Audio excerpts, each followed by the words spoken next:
It's win or go home tonight, with both teams having an opportunity to claim their seat at the table in the ODAC Championship here at the semifinal. It's the Hampden-Sydney Tigers and the Lynchburg Hornets.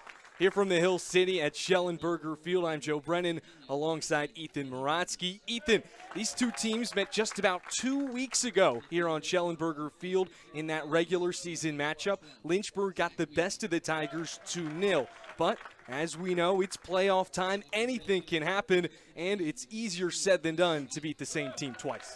You said it. Anything can happen here in playoff soccer. Like you said, October 23rd, these teams faced off, and Lynchburg took the victory in this one. Lynchburg also coming off of a 2-0 victory against Eastern Mennonite in the quarterfinals, and in that contest, Monze Shalita and Chris Wiley recorded the 2 goals that gave Lynchburg the edge over EMU. Both these teams coming off a win, obviously, meeting here in the semifinals, so it's going to be really exciting to see what happens here. While Lynchburg was able to handedly take care of Eastern Mennonite in their quarterfinal, for Hampden-Sydney, that was anything except for the case. Hampden-Sydney came out in front and got the party started with a goal in the opening 4 minutes. Roanoke then responded early in the second half to tie the two teams up at 1 apiece. Then in the 89th minute, with just about 30 seconds to go, Hampden-Sydney's Pierce Bonner took the lead, sealing the victory for the Tigers and their place here tonight in the semifinal. We'll have more for you momentarily. We're going to step aside for the playing of our national anthem. Stick with us here on LHSN.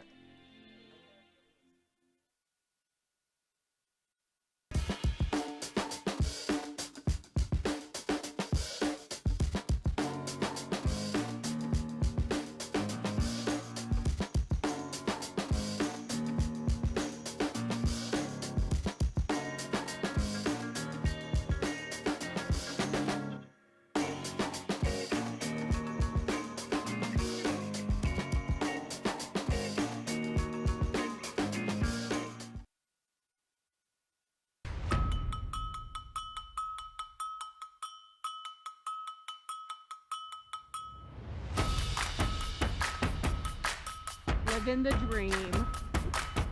USA, Mexico. That was so exciting.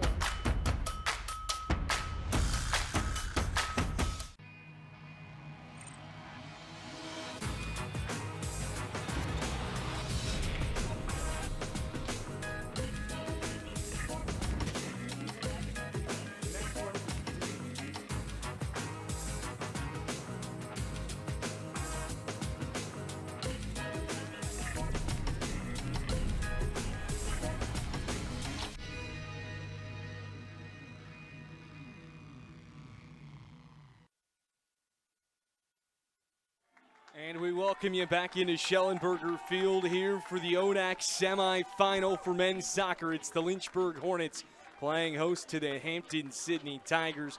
Ethan, now moments ago we just talked about Hampden-Sydney's most recent victory, in which Buehner was able to catapult the Tigers to a victory and a place here in the semifinal. He's really one of the parts of what's seemingly been a three-headed monster this season for an offensive attack coming from the Tigers. Well, yeah, we talked about how they had such a tough game in the quarterfinal matchup. Games like that can be so important for teams, especially in the playoffs. Anything can happen. So when we're looking at tough games, winning 2-1, especially coming off of a goal in the 89th minute, coming into a powerhouse of a field of a team as of the Lynchburg Hornets, games like that can be the most important definition of the playoffs. The Hornets defense has gotten a lot of recognition and respect this season, as they should. The numbers really represent what they've done, but they'll have their hands full tonight with a Hampden-Sydney offense that's really starting to find its rhythm, most notably with Walker Stebbing, someone with 6 goals this season that's tied for first on the team, but a large part of him heating up as of late. 3 goals in the last 3 games. He's been un fuego. Yeah, absolutely. That's so important for an offense. Looking for your key players onto the field is something that's going to have to help this team beat such a juggernaut of the Hornets. Now, Hampden-Sydney, obviously their offense has been great, but let's talk a little bit about the Hornets. They have been amazing as of late, and Manzi Shalita has been a big reason why. 3 goals and 1 assist in the last 4 games, and over that stretch, Lynchburg has had 2+ goals in all of those contests. That is the longest stretch they've had of 2 goals or more this season. Yeah, speaking of Manzi, the goal that he had against Eastern Mennonite, that puts him at 5 this season and puts him up top of the team leader in goals. Like you said, 3 goals in the last 3 matches. He's always somebody that we look at on this field. So it's going to be really important for this Lynchburg offense to find him wherever he is on the field. That 4-game stretch of 2+ goals dates all the way back to the last 2 times these teams met. That was the first of those 4 games where Shalita was not able to record a goal but did have an assist. Shalita and Kenny Robles recorded assists in that affair. It was William Casey and Zach Whelan that were able to find the back netting. But with that, we got to find the recipe to success. So, Muratsky, let's see your keys for tonight's game. Yeah, for the keys. First, we're going to start off with, for Hampden-Sydney, not letting the pressure have them fold. We know this Lynchburg team is all about putting pressure on all sides of the field, offense, midfield, defense. And if Hampden-Sydney folds to the pressure, it will give them easy opportunities to control possession in their half. Secondly, for them, don't let Lynchburg get settled in. If the Tigers can flip the script immediately and put their own pressure on the Hornets, they can catch them on the back foot and get sneaky out of the gate.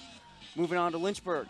An easy one is feed your best players. It's playoff time, and one of the most important keys to any team in the playoffs is relying on your experience and feeding your best players like Manzi, Kenny Robles, Zach Whelan. Everybody up front has to do their job. And lastly, you got to control the midfield. Utilizing your strong midfield of Manzi Shalita and Zach Whelan is so important in this matchup. If you can control the midfield and draw the Sydney players in, it opens up so much space to work with on the outside. This the 28th meeting all-time between the 2 programs. Lynchburg holds the advantage with 14 wins compared to Hampden-Sydney's 9. This also the 3rd consecutive year that these teams have met in the ODAC tournament, splitting those 2 contests 1 apiece. Where actually Hampden-Sydney was able to knock Lynchburg out of the quarterfinal a couple of years ago. Nonetheless, this Lynchburg team looks extremely dangerous. Here is the #1 overall seed. They posted the best defense in the ODAC this season, and really just going by the numbers, the fewest goals allowed dating all the way back to 2017. It's something that we've really talked about, especially as of late, as the clean sheets have really started to pile up for the Hornets.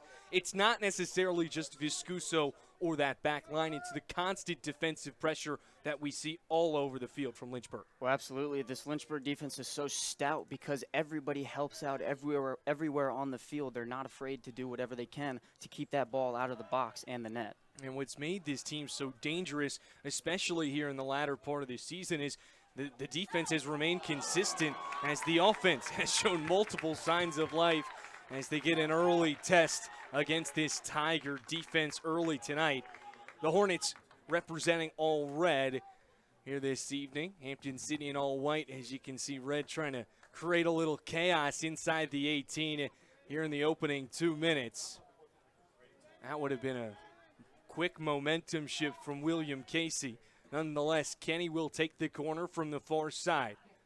Right into the middle of the box, poked out.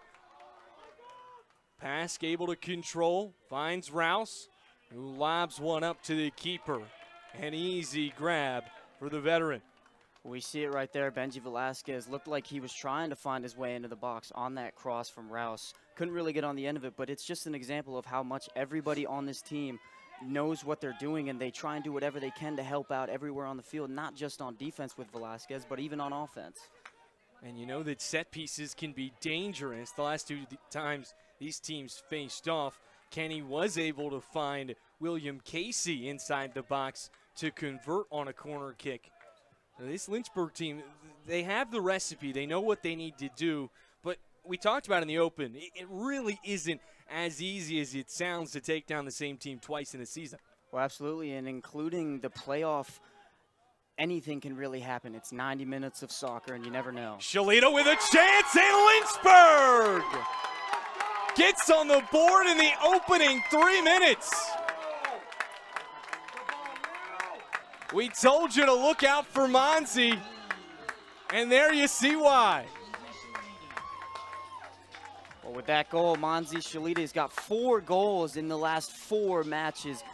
A beautiful ball into the box, and even better touch by Manzi. Like you said, we've been looking at him all pregame, and he's in perfect form right now. 4 for 4, Manzi Shalita looking like Wendy's right now. I mean, this is an unbelievable value deal you're getting out of a key contributor. You talked about in your keys to this game just less than 5 minutes ago, where you need to feed those key players, and you find a streaking Shalita downfield, and it just looks so easy and effortless for this Lynchburg offense right now. Well, especially for a player like Manzi, this isn't the first time he scored a huge goal for this Hornets midfield / offense. I mean, he plays both. But you look at last year in the the NCAA tournament, he's so good in key moments, and he's ice cold. He has ice in his veins, and he can just do whatever he wants. In the first sentence of this game, Manzi Shalita puts an exclamation point at the end of it. What a start for the Hornets. And Hampden-Sydney seemingly gets a taste of their own medicine after last game recording a goal in the first 5 minutes. And now Lynchburg still looking to attack. And they'll earn another corner kick, their second here in the opening 4 minutes of the contest. If you're Hampden-Sydney, this is certainly not the way you wanted to open this contest. Ethan, in your opinion, is there any kind of emotional hangover after such a big win in the waning moments of your last game? Oh, absolutely. I mean, if you're Hampden-Sydney, you go on an away trip to a tough school to play up against, and you win 2-1, scoring that last goal in the 90th minute. I'm sorry to cut you off. That was another great chance. We talked about the danger that Kenny poses in the corner with beautiful crosses to the inside. They had another chance. Let's take one more look at it. What a heads-up play by that white jersey to get in front of it. Yeah, it looks like Napier was the man that got the initial contact. Once again, another test for Huddleston, but a routine grab and able to defuse another dangerous situation. Ethan, we have not been more than 5 minutes into this game, and the Hornets have already gotten off 5 shots tonight. Well, this ODAC playoff matchup, it's living up to the hype. Everybody out there on the other side of the field, you can't see it right now. And there everybody is. You look at the other side of the track, it's packed out there. And there's still people piling in. You see on the corners of the track, people are slowly coming in. It's just fantastic. You don't get anything like this other than Schellenberger Field. Hashtag Pack the Track has certainly picked up traction, if you will, so far this season. And the Hornets' nest right across from the field is really starting to seem dangerous, and you can feel the buzz here at Schellenberger Field. I realize that was one too many puns, but I just had to keep going. Nonetheless, now Wiley out in front, tries to track it down. A whistle blows it dead. Hampden-Sydney will have a chance to regather as they march their troops downfield, but another good set piece now for Lynchburg. You know, we talk about this Lynchburg defense and how strong they are, but we don't do enough talk about their offense lately. I mean, they're on their best streaks of the season as of late. The Hornets have scored, before this game, 2 goals in their past 4 games, outscoring opponents 8-2. I mean, that's rare. It's a big reason that this team has recently jumped into the national rankings, currently slotted at 24th overall as Kenny's free kick rolls out of play. Once the offense picked up and the defense has just been doing what they've done all season long, aside from those first 3 games, that's something we do need to talk about once again, and we've harped on it all season long. Through the first 3 games of the season, Lynchburg found themselves at 0-1-2, where they allowed 3 goals in those contests at the 79th minute mark or later. Now, as Wiley has an opportunity to create on his own, Wiley off the post and in! Chris Wiley!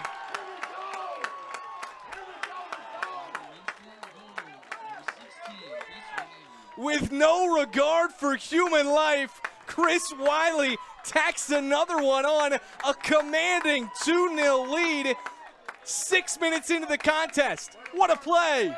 Well, if you're Lynchburg, this is exactly what you're looking for. 2 goals in the first 7 minutes, just past 7 minutes.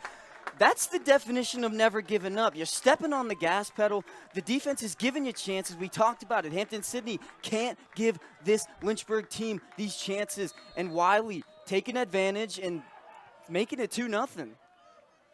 The Hornets have put their foot on the gas here to start things off, absolutely punching the Tigers in the mouth.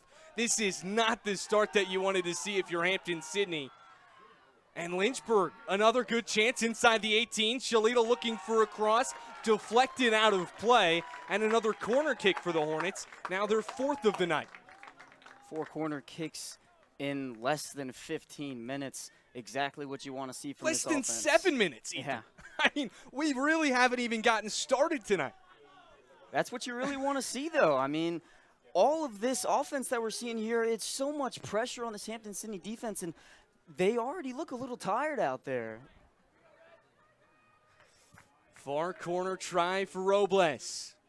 Far side post looking for Velasquez. Ends up with Whelan. Bounced around. A header keeps it in play. Kicked out of trouble. It'll be another corner kick for the Hornets. Or pardon me, a throw-in. Backed up in that far corner now is Shalita. Will head to this sideline. Not checking out, just wanted a sip of water. Assistant coach Josh Hinkle waves him to go back to the action as we take a look at that play once again. You had Velasquez and Whelan in the zip code. A throw in, Whelan gets ahead on it, bounced around once again. Pask approaches, sails it sky high over that far back net. A goal kick for Huddleston. Maybe this stoppage in play for this goal kick is exactly what this Hampden-Sydney team needs. Let's take another look one more time. Oh, pardon me, that was Casey in the area. Casey and Whelan, neither of those two could come up with it. Nonetheless, 7 shots already, 7 minutes into this game for the Hornets. Hampden-Sydney still yet to get it into their offensive third. Whelan with a nice ball to Shalita. Shalita to Robles. Ricochets once again, batted out of trouble. What a start for the Hornets. That ball has yet to be possessed by Hampden-Sydney in any area that they could really attack. Lynchburg just having their way in any way they'd like so far. Well, really the only possession that we've seen from the Tigers is trying to play out the back, but with the amount of pressure and the amount of players that Lynchburg forces onto you, they really haven't had any momentum to get upfield. Beautiful slide tackle from the Tigers to keep it alive. Intercepted by Napier. Now over to Rouse near sideline. Rouse trying to weave it inside. And an errant pass from Zach Whelan to Robles. Trickles past the pass line. A throw in for the Tigers, Trujillo.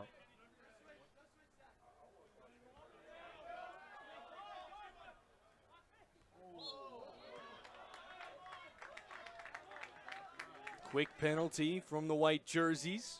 Hornets take it right back. I mean, something that's been so lovely from this Lynchburg team is the quick passing, the quick thinking that they have on this field. Even when Sydney has the ball, they're doing everything they can, and they're doing everything correctly to get the ball back. And when they have the ball, doing everything, controlling that midfield, making these quick passes. And not only controlling the midfield, but really controlling the edges and the sidelines as well. As a can of corn for Huddleston is reeled in. Throw to the near side for Petz. Petz in a battle with Robles, dishes it off right back to him. Trying to escape, but finds himself in a straitjacket.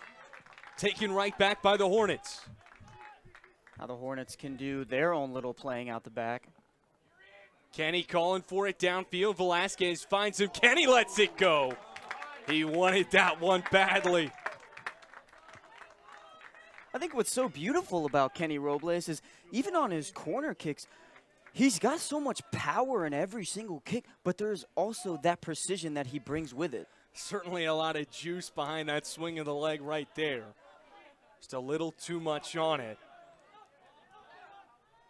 Back at midfield is Rouse. And possession won by Hampden-Sydney. Can Hampden-Sydney get this across midfield? We've yet to see it tonight. Beautiful through ball. Now plays one downfield, but out of reach. And once again, the Tigers struggling to get it across the white line. Well, it looked like they had a little bit of space in the back line while they had the ball, but, I mean, there's always a Lynchburg player going to pressure you. It's going to happen no matter where you are or where the ball is. Shalita finds open space, dishes over Wiley, ricochets off the foreleg. The shin, I should say. Foreleg, that's a like different forearm. one. Nonetheless, here a boot from Huddleston.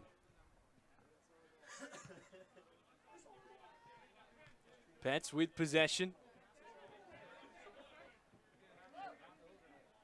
Whelan pokes it out of play, but now the Tigers start to invade Lynchburg territory.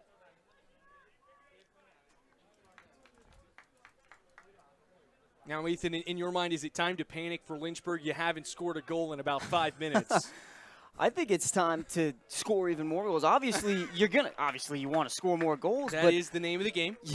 You want to step on the neck of the opposing team. You want to step on that gas pedal. You want to do whatever you can to extend the lead, not letting Hampden-Sydney back in the game. Obviously, we're only a couple minutes in, but you want to do whatever you can to keep the lead out of reach from the other team.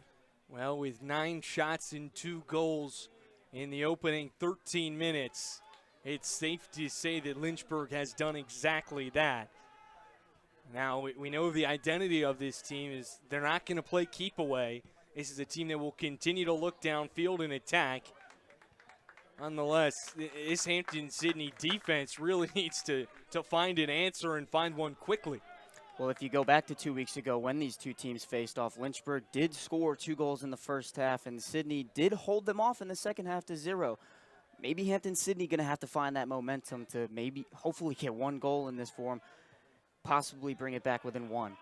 Rouse near sideline. Rouse, the cross. Popped up the head of a Tiger. I will say I am a big fan of these Hampden-Sydney all-white uniforms, but they are quite difficult to read the numbers on the back. Yeah, when I played baseball here, we got new white jerseys, I want to say our junior year, and we all loved them. We saw them and we went nuts. I mean, all-white unis are they're class. Yeah, I'm a big fan. I need bigger numbers on the back. Well, they're also on the front, too. They're even smaller on the front. I mean, it's tough. Nonetheless,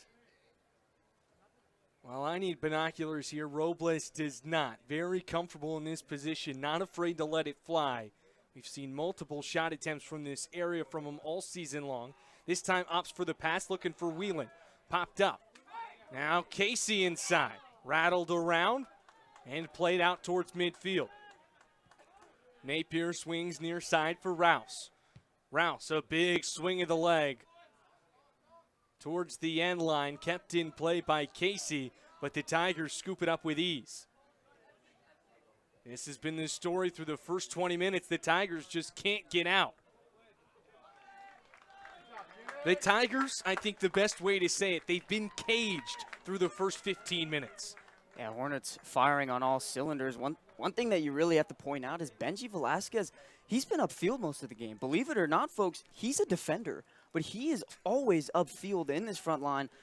He's doing whatever he can do. He might as well be a forward on this team today. Velasquez, the 2023 Defensive Player of the Year in the ODAC, has continued to make improvements. It's truly a scary thing when you have a sophomore winning Player of the Year. Only more and more time to grow and develop, and he's done exactly that this season. Robles inside, head off of Whelan, pops over to Wiley, can't convert. Well, going back to Velasquez, not only is it so important for his growth because he's young on this squad, but it's also important for everybody else's growth, the players that get recruited. As we take another look at the opportunity for Wiley. Not a tough one to convert, but we know he's more than capable of those. But you mentioned the develop in Velasquez's game from his freshman to his sophomore to his junior campaign, that offense has really always been there. This actually, surprisingly enough, has been his least productive offensive season as pass hits the deck, slow to get up. No signal for the trainers quite yet. Looks like he should be able to get up off his own power. Nonetheless, yeah, it seems just to be tightening that cleat. Let's talk about Velasquez. His freshman season offensively, 1 goal, 1 assist. This past year, 1 goal, 5 assists. And this season, no goals yet. Still time to play, obviously, here in the ODAC. And with a win tonight, regardless of what happens in the championship, this Hornets team looking like it might get an at-large bid to the NCAA tournament. Nonetheless, we're more than aware of what Velasquez can bring on both sides of the ball. And there's another one. The Hornets have come to play. Keaton Napier with the 3rd goal of the first half. An absolutely beautiful play by the Hornets. Whelan heading the free kick back to the far post. And it was wide open for Napier. Huddleston found himself out of position, played near side post off the head of Whelan, and right on the doorstep. It doesn't get any easier than that. Just a beautiful ball into the box from Kenny Robles. Precision, like we said earlier, he's so beautiful at it. An offensive clinic through the first 17 minutes. 11 shots from the Hornets. 3 of them have found the back netting. Still no signs of life offensively for the Tigers. This one could really get out of hand. 11 shots in this short amount of time is unbelievable, and I don't expect Lynchburg to give up. We talked about stepping on the gas pedal, and they're doing it right now. They have certainly done that. Also, to go along with that disparity in the shot category, as now it slowly tightens with the first Tiger shot of the night off the foot of Mo Wampini. Wampini, actually a key returner for this Hampden-Sydney team as well, was a 2023 first-team selection on the All-ODAC list. This year hasn't necessarily seen the same offensive numbers, but hasn't needed to with the men beside him. Nonetheless, he is certainly someone to watch, especially when Hampden-Sydney is looking to get their offense going. Yeah, absolutely. We talked about before the game feeding your best players for Lynchburg, but it also goes the same for Hampden-Sydney. But it's also about what players can step up. You're in a 3-0 hole as for the Tigers. You really want your other players to step up too. You know your best players are going to do their best to try and lead this team back to maybe scoring a goal, getting opportunities like that one shot we just saw. But it's the other players that also have to step up. Another Hornet hits the deck, slow to get up. It's the freshman William Casey. And where I was going before we got sidetracked with Wampini, Lynchburg has also dominated the corner kick category tonight so far. 7 corners taken by the Hornets, still none for Hampden-Sydney. Well, corners are such a big deal for this offense when you've got players like Kenny Robles that can dish perfect balls into the box and such tall players like Velasquez, Whelan, and Monzi to score those passes. Kenny with a beautiful move. Can't find enough breathing room, but Whelan's there to clean it up. Now Whelan in the corner earns the 8th corner kick of the evening. Ethan, coming into this contest, the coaching staff came to the media department and said, guys, we would love a video to juice up our guys, a montage of all the goals we've scored this season. And at the end of it, they asked for us to add "to be continued." I think they've done exactly that here tonight. They've certainly had the juice and the energy. Shalita inside, another dangerous chance.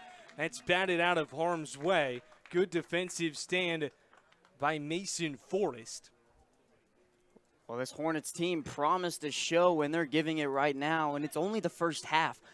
You want to think there's so much to come left in this game, and there's so much of the game left. To the inside. Back out to Rouse.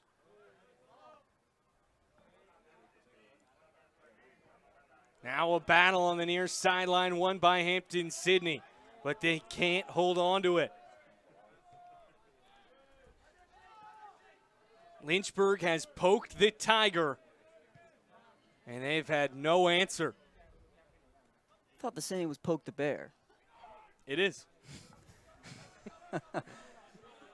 Well, you're a man of many words, Joe. Thank you. I try. I don't know if you do try. I think it just comes. I think it just comes, and you say it every time. Wampini with open space, now looking for more real estate, but once again caught in a straitjacket. Shalita claims possession, and Wampini takes a tumble to the turf.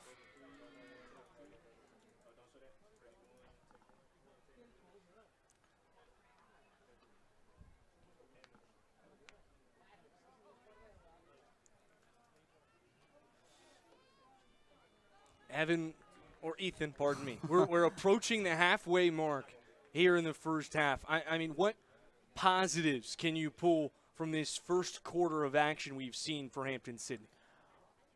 Well, some positives, I would say Hampden-Sydney, when they have the ball, they look aggressive. They're not afraid to make some of these passes. It's just this Lynchburg midfield and defense and offense, they're doing so good marking every single man on the field. They're not letting Hampden-Sydney breathe. So Hampden-Sydney, they do look like they want to win this game. Obviously, everybody wants to win the game, but they do look hungry.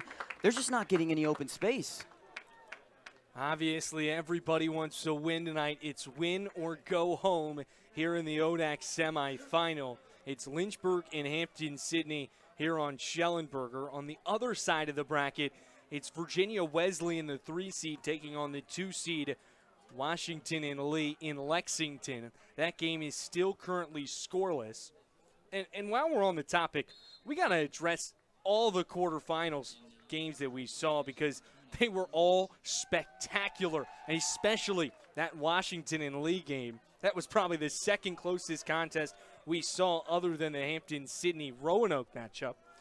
Washington and Lee faced Randolph-Macon, a game where they were really the heavy overall favorite. They won that game 1-0 with a penalty kick in the 79th minute.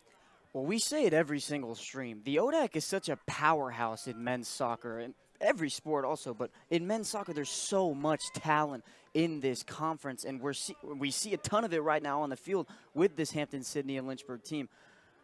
But knowing that you have close games all around, there's so much to look forward to for the rest of this postseason, not just in the ODAC, but for the rest of the NCAA. Well, that talent is certainly spearheaded by Lynchburg and Washington and Lee. Those are the 2 teams in the Old Dominion Athletic Conference currently in the national top 25.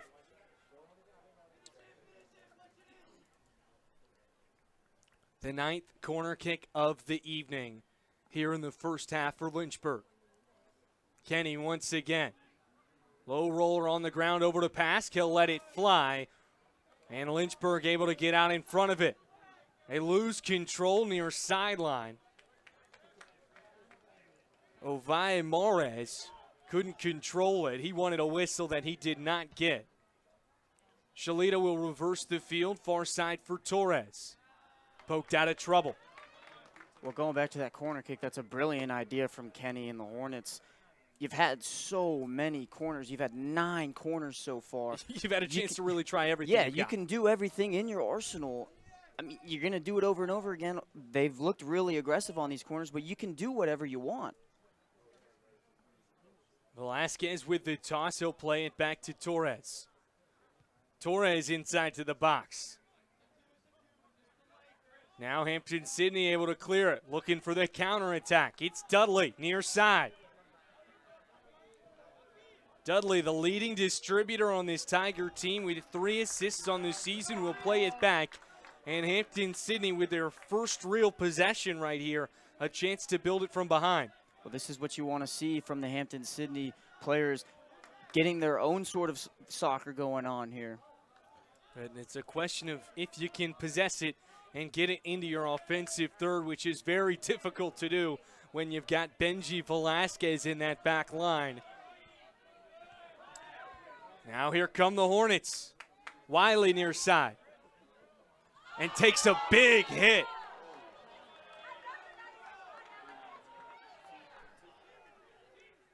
Justin Varela doesn't agree with it, but that was an easy call. And the 2023 third-team All-ODAC defender earns his first foul of the night. I mean, that could have very well been a yellow card. Yeah, there's a lot of rough contact on that one. Luckily for Lynchburg, a really, really great position here for Kenny to dish out a ball into the box. We did see a yellow card during the regular season meeting between these two teams. That was Mason Dudley. As Kenny, with another set-piece free kick, sails it sky high past the end line for a free kick. A substitution now coming on. It's Jack Delaney, the junior midfielder out of Virginia Beach, here for Hampden-Sydney. He will take this spot of Ovane Mares. Delaney, a key reserve for the Hampden-Sydney unit.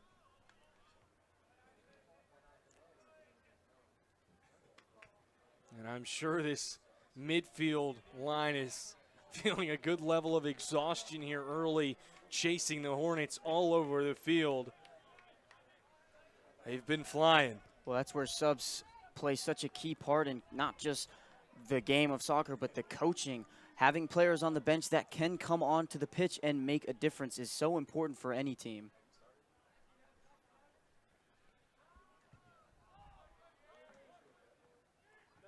50-50 ball downfield. Casey clears it. Now Rouse and Dudley mano a mano. Kenny gets in the picture, able to disrupt the cross, ricocheting out of play. We're seeing a little bit of a different Hampden-Sydney team the last couple minutes. They have plenty of possession on the offensive side of the field for them. Jason Trujillo with a toss. Popped up Viscuso with a beat on it. Brings it in. A routine grab for the junior Viscuso.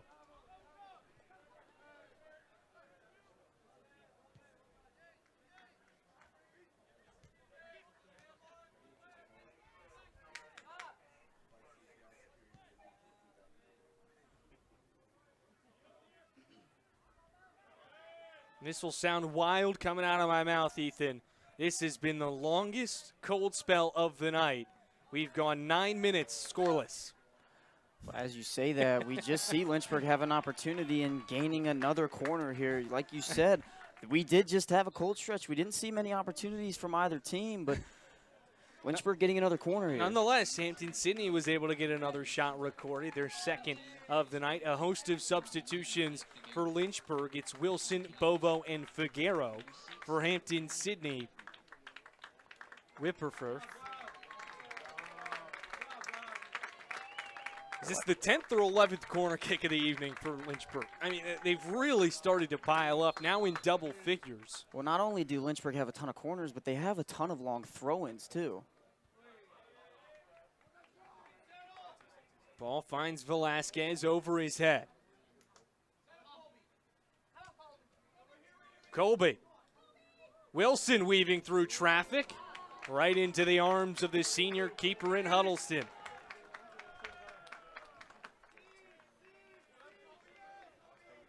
Really good job there with the ball at his feet, dribbling around what looked like every single Sydney defender that was trying to close down onto him. And Ethan, we've got an update for you. In the Washington and Lee Virginia Wesleyan game, Wemby Agbeigbe has recorded the first goal of the night in the 30th minute. Washington and Lee out in front 1-0. Now that obviously has major implications. If Hampden-Sydney were able to pull off a miraculous comeback down 3-0, they would then play the winner of that game at either Washington and Lee's home turf or Virginia Wesleyan's home turf. If Lynchburg wins here tonight as the first overall seed, they will host the championship and host the winner of that game in the semis. Well, that's one thing that's so different in the sport of soccer in the ODAC is some sports play in neutral sites like baseball and softball, But then you have sports like men's and women's soccer and volleyball where they play at the host school, whoever the higher seed is. Playing at home field in Schellenberger has been big for the Hornets all season, practically an unblemished record on their resume here at home. And if you really want to dive into it, the only what I'll call pimple on their resume here at home this season was against Washington and Lee, a tie they suffered 5 games ago. It's also the only game they have not recorded a win in their last 10 contests. Well, I think in regards to that, this Lynchburg team, maybe they're hoping they win this next game. I'm sure they want to play them again and prove that that 1-1 tie was a fluke coming in here in Schellenberger Field. And I'm sure they do. Those teams have a whole lot of history with one another. It would be a rematch of last season's ODAC championship, a game that Lynchburg won after falling in their regular season matchup.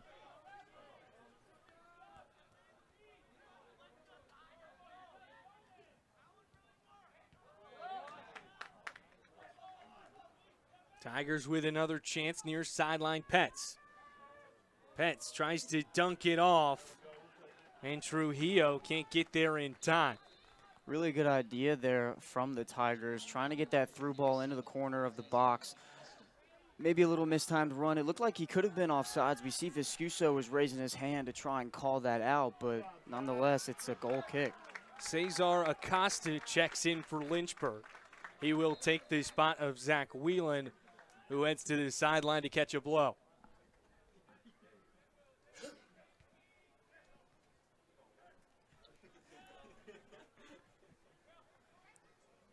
Velasquez patiently working his way upfield. Plays it back to the freshman Casey, right back to the veteran. Velasquez with real estate ahead, he'll take it. Now Figueroa showing off the wheels. Pumps the brakes, earns another corner kick. Or pardon me, that will be a goal kick awarded to Huddleston.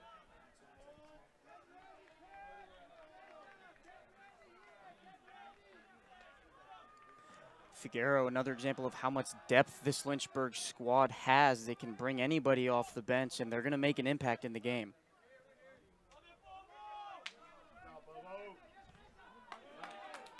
Acosta wins possession. Great play from Bobo to set up the Hornets.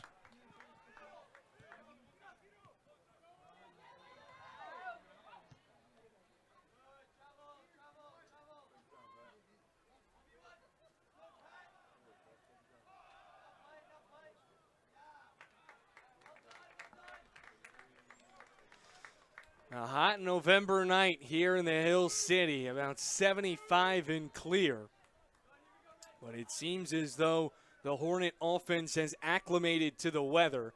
If you're just now joining us, 3 quick goals from Lynchburg in the opening 15 minutes have given them a commanding lead here tonight in the ODAC semifinal. Long throw in, a chance for Acosta. Well too high. Sails over the top post. A goal kick for Huddleston and 2 new substitutions will check in for Hampden-Sydney. Well, with just over 12 and a half minutes left in this half, Hampden-Sydney's got to find a way that they can put a ball into the net. They can't rely on scoring 3 goals in the second half. Well, they have just brought on 2 of their key offensive contributors with Walker Stebbings, the junior forward, alongside Pierce Buener. Those 2 combined 11 goals on this season. We talked about a 3-headed monster offensively just from a statistical standpoint. Those 2 alongside Charlie Letson have really been the key go-to guys offensively this year, which comes somewhat as a surprise. Wampini, who is currently sidelined, we saw him go down earlier in this contest, but he was that main offensive production a year ago. As a returner, hasn't necessarily seen that same kind of offensive production. Nonetheless, we know when it comes postseason time, those players can really turn things on. If you're looking at that example for Lynchburg, look nowhere else than Monzi Shalita. Ethan, last time we were on a game together, we talked about him as this kick from Bovo apparently rolled past the end line, so another goal kick for Hampden-Sydney. But the last time we were calling a game together about a month ago, we talked about Shalita and how his offensive production wasn't necessarily where we were accustomed to it being, as you see another replay of that ball going out of play. Nonetheless, our resounding message to the audience was, don't expect this to last very long, and it hasn't. Well, absolutely. He's our player to watch tonight, and back then he was also our player to watch. We saw that his numbers weren't like it has been in the previous 4 years that he's been starting for this Hornets team. And you were the one that said, don't expect these numbers to stay down, and Monzi's delivered that statement for you. If you were a betting man, you would have made some money off of that.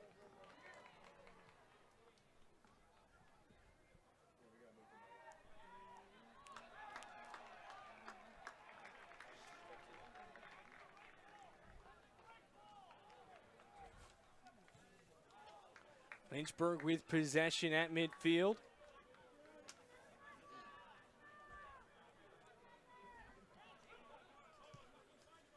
Casey tries to hook up with Bovo.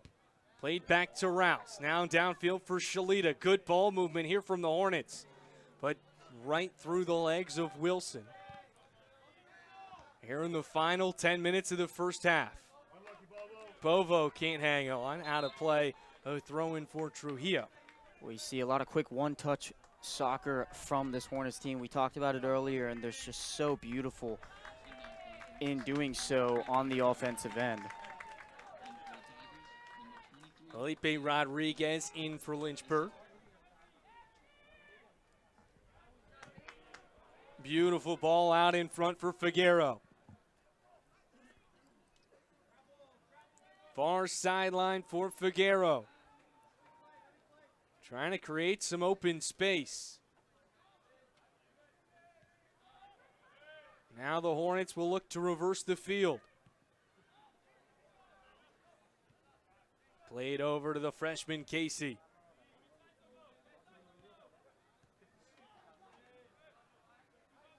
At midfield, Velasquez stands alone. Trying to find Bovo. Nothing there, called off sides.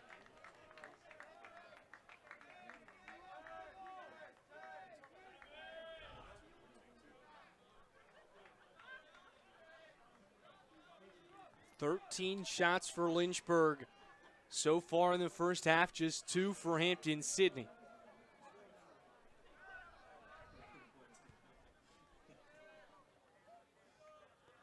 Well, one thing that we have seen in this game so far, we talk about the corners and the shots that Lynchburg have, but one thing that you don't really pay attention to, or that we haven't paid attention to, is the fouls.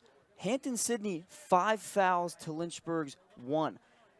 We talk about how much possession Lynchburg loves to play with and how much pressure they like putting on this Hampden-Sydney team. With 5 fouls, most of them being in dangerous areas for Kenny Robles with the free kick, you really have to limit that if you're going to want any chance of coming back in this game. Hampden-Sydney looking to string a few passes together and make their way downfield. The Tigers have been caged on their defensive half all evening long. A good chance, far sideline. Here comes Hampden-Sydney. They'll let one go. Viscuso able to get a hand on it, change its direction, and keep a scoreless first half for Hampden-Sydney. Let's take one more look at that. I mean, that is really the best chance that Hampden-Sydney's had all evening long, but you see why Viscuso is one of the best keepers in the ODAC Conference. Absolutely. Third shot for Hampden-Sydney. First one on goal. First time Viscuso's been tested in this matchup. First corner kick of the night for the Tigers, taken by Lynchburg. But Acosta loses it immediately. Now Figueroa reclaims possession. He'll just allow it to reset and send it back to midfield. We see some pressure of their own from this Hampden-Sydney offense. Lynchburg gonna have to find a way to snuff this out. Well, that was quick. Bovo will play it back patiently to Rouse. And the Lynchburg offense will reset. Well, this is what they're so good in doing. They're so fantastic at taking possession and then playing out the back, bringing their defense up forward as they move. It's a big reason why we see this defense and this back line so involved in the offensive production for Lynchburg. Now they look for Wilson as a chance at a chip shot. Huddleston rejects it.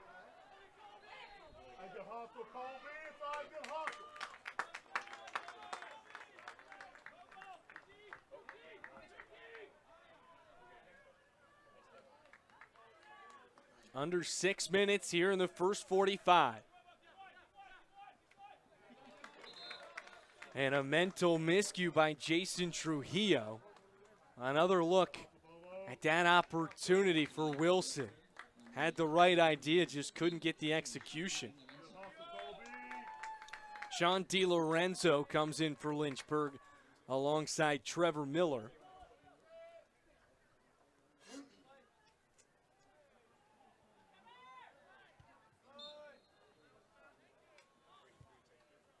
Not sure if that was a foul call on Lynchburg or an offsides whistle. Nonetheless, does the same thing.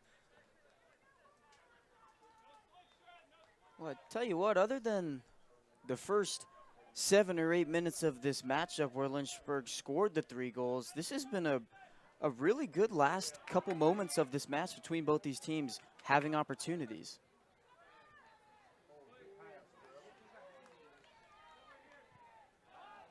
Nonetheless, it was those opening moments of this contest where Hampden-Sydney came out flat-footed, got punched in the mouth. And now Lynchburg can really just cruise the rest of the way if need be.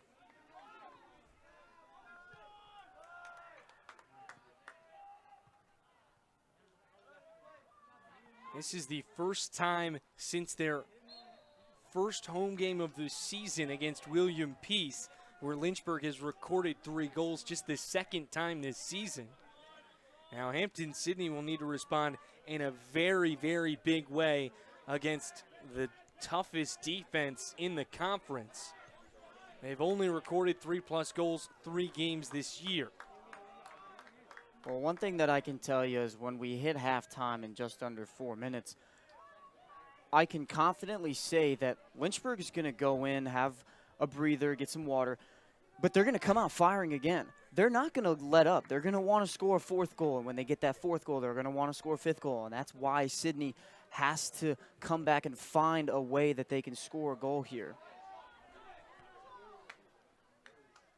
Routine grab for Willis Huddleston.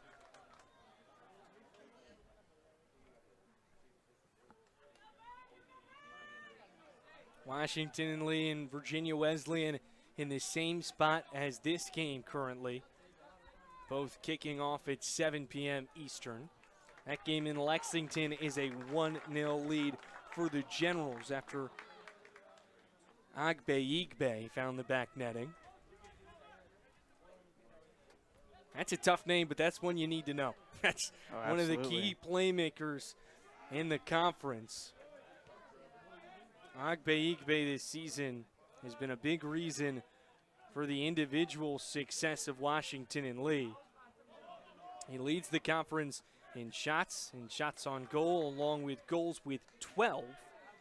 Also second in assists with 6 this season, first overall in points. I mean, a guy that can really do it all with a big last name. Kind of like your guy up in Milwaukee. Giannis Antetokounmpo. Best player in the NBA, in my opinion. But, of course, I'm biased. And a lot of people would say Igbe is the premier player in the ODAC. Has a great shot at winning the Player of the Year this season with his performance thus far.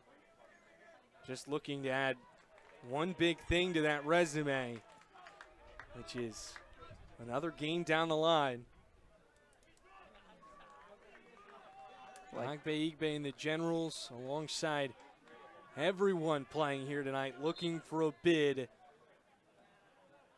for Saturday's game in the ODAC Championship. Everybody looking to take home some hardware. Well, if both those two teams do meet, I can promise you that Agbaigbe is going to be somebody that this Lynchburg defense is going to have to shut down. Obviously, he's a top player in this conference. Like you said, he could be player of the year in the ODAC conference. But he's somebody that they're going to have to watch a lot of film on, see what's going to happen. We see here that Lynchburg won 3-1 against Washington and Lee. But it's playoff soccer. Anything can happen. Things change in the last time that they've played them. Well, against Lynchburg last season in those two meetings, Agbaigbe had 2 goals and 2 assists. So he is certainly familiar with this Lynchburg roster. Whereas this year, when those two teams met here on Schellenberger on homecoming game in a 1-1 draw, Agbaigbe was relatively quiet, did not record any points in that game. As the clock rolls under 30 at midfield. Agbaigbe, however, was involved with 2 shots, one of which was on goal, but stopped by the brick wall of Viscuso. Nonetheless, we approach halftime here. Ethan, you talked about Lynchburg's mentality going into the locker room. How about the Tigers? Well, for Hampden-Sydney, obviously down 3-0, that is a big hill to climb with just 45 minutes to go. Going into halftime, you got to find a way that you can take space in the midfield. We see all this pressure that Lynchburg is bringing to the Tigers. You got to find a way where you can get some sort of control, not just in the defensive side, but you got to find a way where you can push the ball up forward. A big hill indeed, one that seemingly feels like a mountain here in the Hill City. It was Monzi Shalita that got things going offensively for the Hornets, but Chris Wiley said, I'll have some of the action as well. Greased one off the inside pipe, found the back netting. It was a quick 2-0 lead for Lynchburg in the opening 8 minutes, but they weren't done there. In the first 15 minutes, they got their 3rd goal.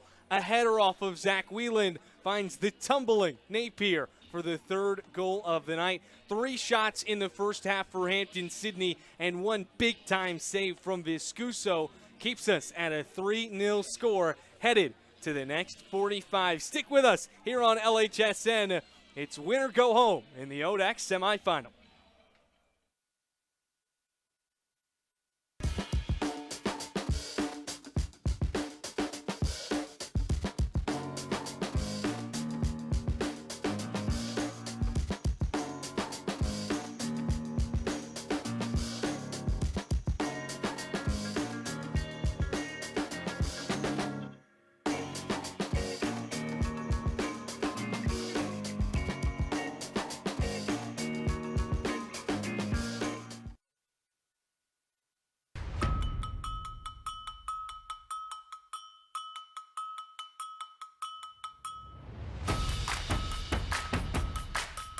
Living the dream.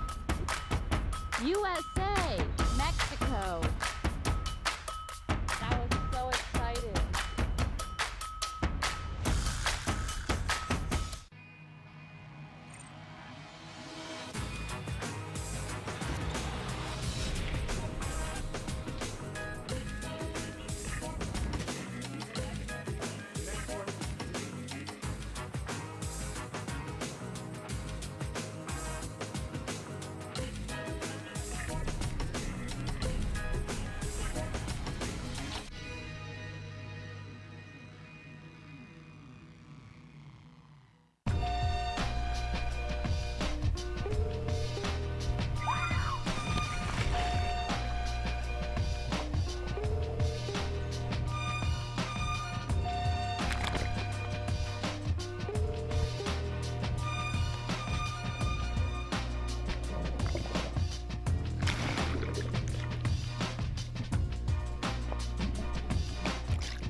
you like being close with your professors, if you like being in small classes that help with one-on-one, if you like being in positive communities that help you train your weak points and strengthen your strong points, then the University of Lynchburg is a great place to go.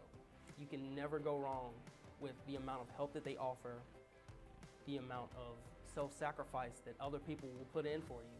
It has a beautiful campus, it has dedicated teachers, it has nice students, it has fun activities, and it has plenty of things to do.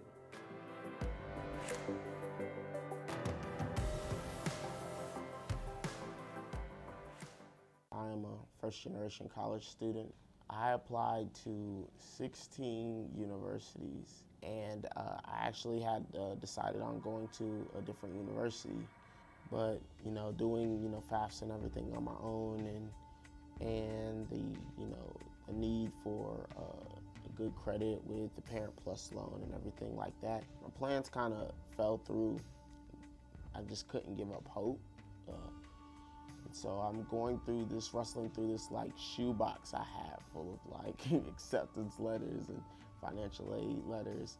And I got my financial aid reward letter, and I also received scholarships from the school, and it was, the most affordable for me. They were excited to work with me. Financial aid really helped me out a lot with getting that situated. And I've just considered it a blessing ever since to go from 1 week not knowing whether or not I had to stay home for a year, and then the next week, knowing that this is where I'm going. It was meant to be, and obviously I consider this place my home, and I wouldn't change it for the world. Never think that your donation is in vain, because you're helping out hundreds of students that are just like me, who need a shot and who are getting one without donations, without you individuals that are helping to donate to the university and the Lynchburg Fund. There would be no student body president, Davion Washington.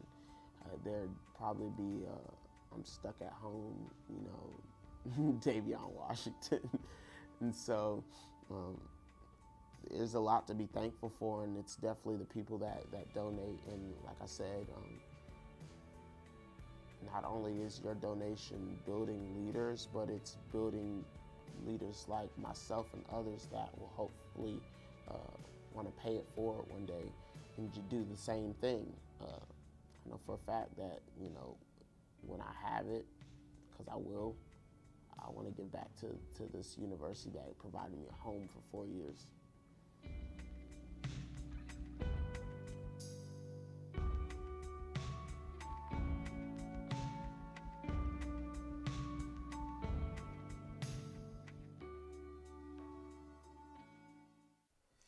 When you come to the University of Lynchburg to earn a master's degree in athletic training, you'll spend time in the classroom, but you'll also spend a lot of time in our top-notch facilities, learning from athletic trainers and working closely with our student athletes. In the Graduate Cadaver Lab, you'll learn about the human body in the best way possible, by actually studying the human body. This will provide a foundation to make you a much better athletic trainer. In the athletic training laboratory, you'll get hands-on experience, practicing your skills, applying concepts from the classroom, and working with faculty on research projects. It's also where our hydrotherapy facilities are. This space is also used by students for studying and practicing skills outside of class time. In the Sports Medicine Clinic and Turner Gymnasium, you'll work with student athletes from more than 20 NCAA Division III sports teams, helping get them back to practice and into the game as soon as possible. As an athletic training student, you're a big part of the success of our sports teams and the success of the local athletic teams. We see this relationship as a win-win situation. You learn, and that helps us win. Never think that your donation is in vain, because you're helping out hundreds of students that are just like me, who need a shot and who are getting one without donations, without you individuals that are helping to donate to the university and the Lynchburg Fund, there would be no student body president, Davion Washington. There'd probably be I'm stuck at home, Davion Washington. Not only is your donation building leaders, but it's building leaders like myself and others that will hopefully want to pay it forward one day and do the same thing. I know for a fact that, when I have it, because I will, I want to give back to this university that provided me a home for 4 years.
Today's a rough day. Jess and I are officially on a break. The couple canoe has broken up.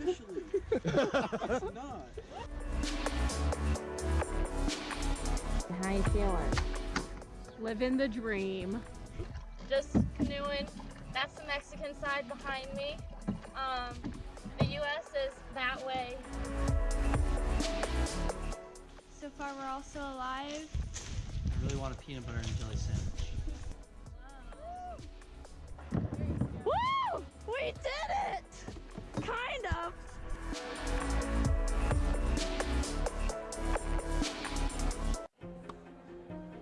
I was looking for a school that could provide me with the athletics, academics to pursue my career, a wind symphony to pursue my passion for music, and really have a nice general atmosphere. The professors here are really unique, their background and their passion for teaching. It's really a place where you can explore. Lynchburg gives you the opportunity to fail, but also get back up in that period of time and learn from your mistakes. I can make these mistakes within the school environment, but also with the support of other friends, and be ready for the real world when you graduate.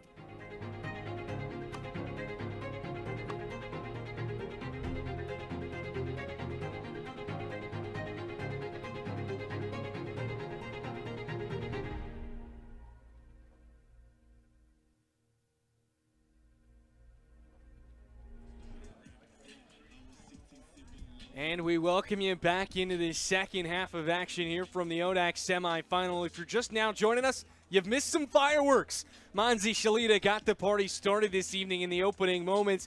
Then shortly after, Chris Wiley got himself involved, greased it off the inside pipe to find the back netting. But the Hornets weren't finished there. Just moments later, it was Whelan with a header to find Napier on the doorstep. And just like that, in the first 15 minutes, Lynchburg with a commanding 3-0 lead. Nonetheless, towards the back half of the first 45, Hampden-Sydney was able to get things going offensively. Viscuso, though, has been a brick wall between the pipes. With that, let's take a look at the numbers here in the first 45 minutes. Ethan? Well, as we see Lynchburg, 3 goals. Easy to tell that they came out firing. Like you said, first 15 minutes, it was absolute pandemonium down on that Hampden-Sydney side of the field.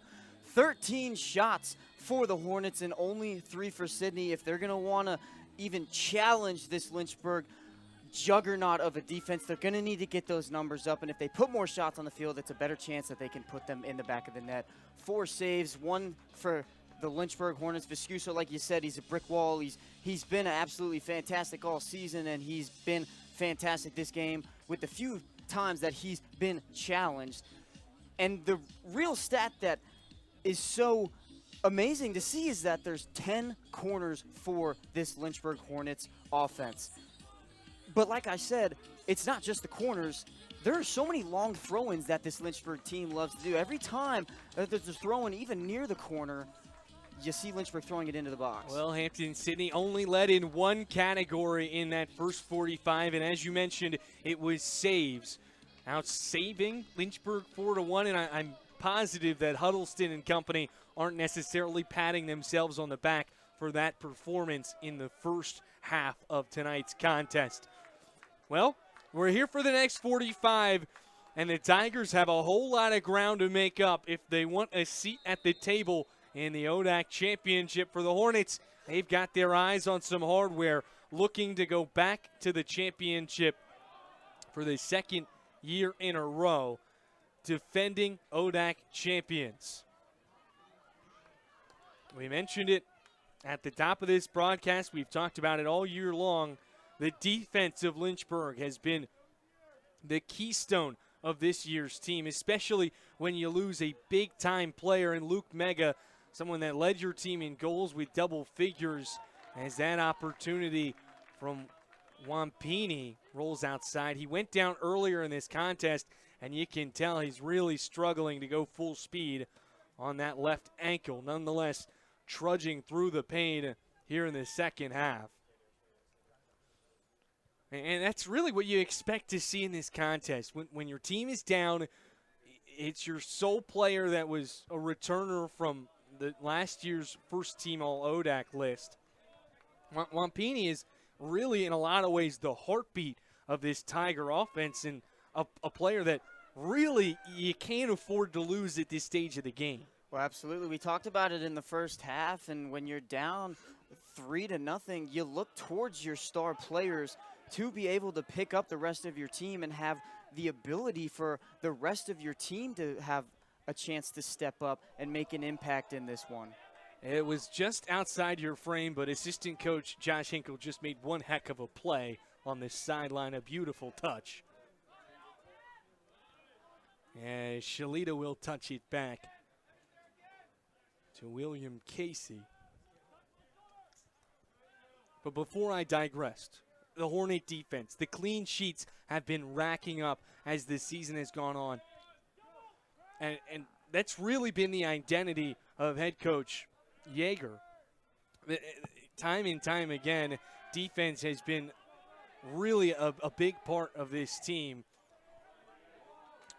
As now Pask has it, far side of the box. Weaving his way inside, now cuts it back. Pass, trying to make some moves and create space, but runs out of real estate. That one snuffed out. A couple of really good fake shots there, trying to dribble around their back line. Really good defense there from Hampden-Sydney to get a clearance and another throw-in for Lynchburg. But we're continuing to see this offensive pressure, and this has really been the best offensive display we've seen from Lynchburg all year long, and it feels like it was a snowball that has quickly turned into an avalanche. This is the 5th consecutive game where Lynchburg has scored 2 or more goals. They hadn't had a stretch that was longer than 3 games. That was towards the middle of the season. And they really have shown no signs whatsoever of slowing down. Even up by 3 goals, they've continued to apply pressure and make life extremely difficult for Hampden-Sydney with their backs against the wall. Yeah, absolutely. The last 5 games that this Hornets team has played, they are now outscoring their opponents 11-2. And obviously, 11 is such a big number. 11 goals in 5 games is fantastic for any team. But what you really want to pay attention to is the 2 goals that they've let up in the last 5 games, including this one. We can talk about their defense all day. This Hornets, like I've said a bunch of times this game, it's just such a juggernaut, and it's scary. They're not just big bodies on that back line, but you look at players like Benji Velasquez, someone we've highlighted all first half. He's fast. They have so much speed in this back line that it's so hard to get behind them. 10 shutouts so far this season for Lynchburg. A chance with 41 minutes to make it 11. as Sawyer boots this one right to Viscuso, who snatches it with ease.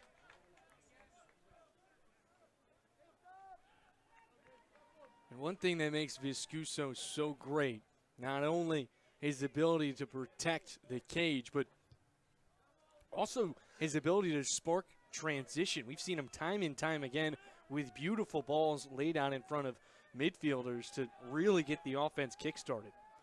Absolutely, and one thing that you want in a keeper like Viscuso is he wants the ball. He is always going out to try and catch a ball. If there's a pass that goes too far, he's always going to be a sweeper keeper. He wants that ball in his hands so he can help his team transition into offense.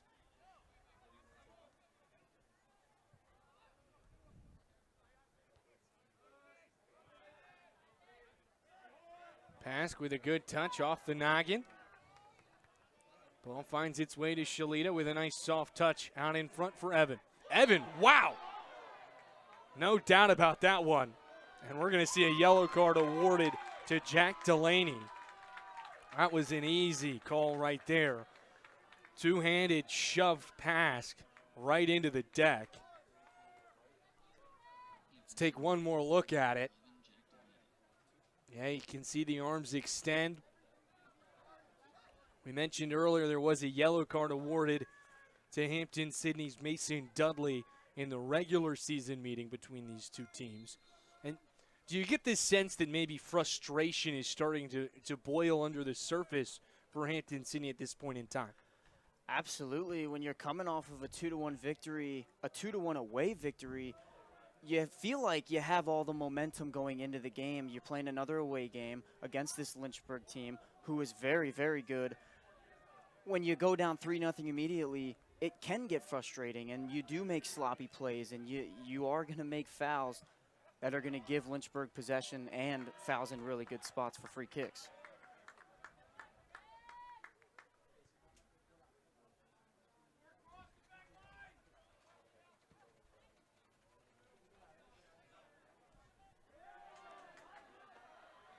Shalita with a chance inside the box. He'll pump the brakes right at the end line. Beautiful defense by Hampden-Sydney. They string a few passes together, now out in open space towards midfield. On the far side, it's Tyler Petz.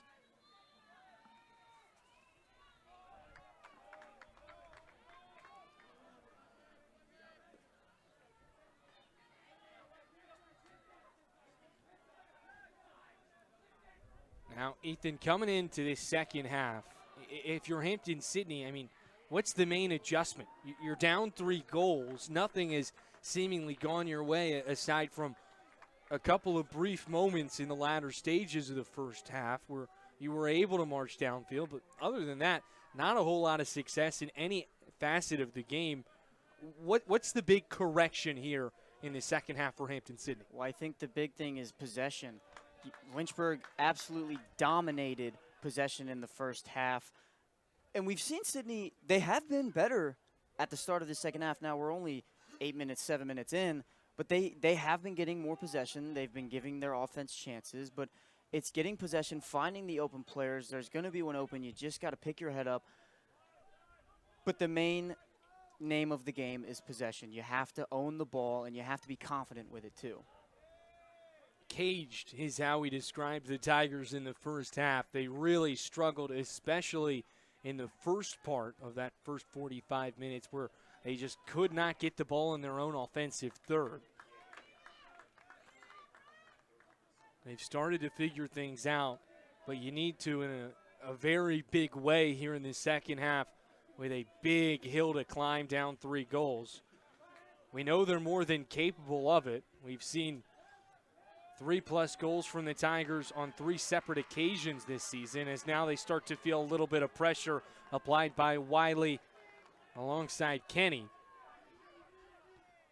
Able to get out of trouble, but still not fully in the clear quite yet.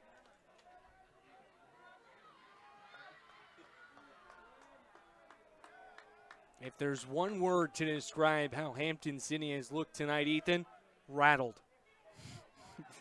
You're 100% correct, and that sometimes goes into play that you're playing an away game, and it's not just any away game. It's a playoff game, but when you look on the other side of the field, that track is packed with students. And I'll tell you, that is not one quiet student section, as none of them are in the ODAC. I had the pleasure of going to Eastern Mennonite earlier this season and seeing that facility on the road. And I'll tell you, I mean, there is no easy place to play in the ODAC, which certainly adds to the home field advantage here in postseason play, because there are going to be a heck of a lot more people for a semifinal game that kicks off at 7 p.m. rather than a 3:30 game on a Thursday. Well, like you said, it's absolutely packed, and that's what you get from the ODAC, and not just men's soccer, but it's every single sport. This conference is such a powerhouse, and it makes the playoffs even better to watch or even play in. As you hear the fans on the other side of the field screaming, you love to hear it. Kenny on the near side in the box.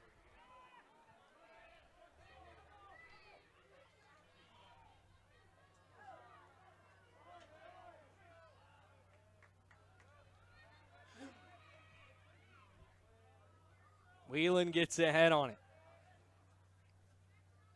Poked out by Letson. Far side of the field, Trujillo finds a teammate in stride, tripped up by Shalita. Shalita might have thought that was his ball. Yeah, it looked like he was just trying to play a little bit of physical contact. One thing you like to see from him is there's not much complaining. He made the foul, and he didn't talk back to the ref. It's something that's called class, and that's something that Lynchburg is so good in. I don't know what you know about class. Oh, my goodness. I have class when I need it. Fair enough. Beautiful ball placed for Wiley. Now the Hornets have numbers. Will they look to push? Pass double teamed. Dishes it off for Wiley. Wiley heads toward the sidelines, kicked out of bounds. And a throw in for Rouse on the far sideline. Hornets with another good chance to attack. Wiley absolutely smothered and covered. Looks like my Waffle House hash browns. I do like Waffle House. That is a good one. I have to How do you like your hash browns? Plain cheesy, salt and pepper on the top. You can't go wrong with that. That's called covered. You have smothered, which is onions, covered, which is cheese. You can do chunked, which is ham, spiced with jalapenos. You can do anything. Oh, really. yeah. That's what it sounds like. Seems like you're the Waffle House pro. The world out is here. your oyster at Waffle House. And tonight, the goal for Lynchburg has felt like Waffle House. Always open. 24 hours, you can't go wrong with that.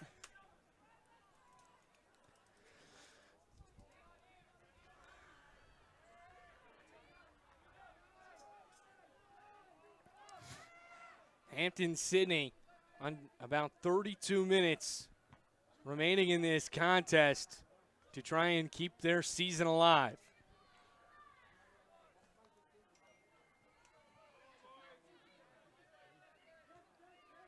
And what's crazy about this game, Ethan, is it really doesn't feel like it should be 3-0. Hampden-Sydney has played a quality game, especially if you take out those first 15 minutes. I mean, it's been very even between these two squads in the last 45 minutes. Well, absolutely. Like I said at the end of the first first half, other than the first 15 minutes where there were 3 goals scored by Lynchburg, it's been a great soccer game that we've seen. We've seen both sides firing. Lynchburg just came out with a ton of pressure. We said it was one of the keys of the game for Hampden-Sydney is that they couldn't let Lynchburg get settled and keep that pressure on. Now, while the 1-seed Hornets have taken firm control in this contest, the 2-3 matchup has started to tighten up once again. Now tied at 1-1 at the 59th minute. Virginia Wesleyan and Washington and Lee find themselves in a barn burner. That's one that we're going to keep an eye out for all night long, and we'll continue to update you as a host of substitutions come on for the Hornets in Bovo, Wilson, and Figueroa. In for Hampden-Sydney is Logan Whipperforth, the senior midfielder out of Concord, North Carolina.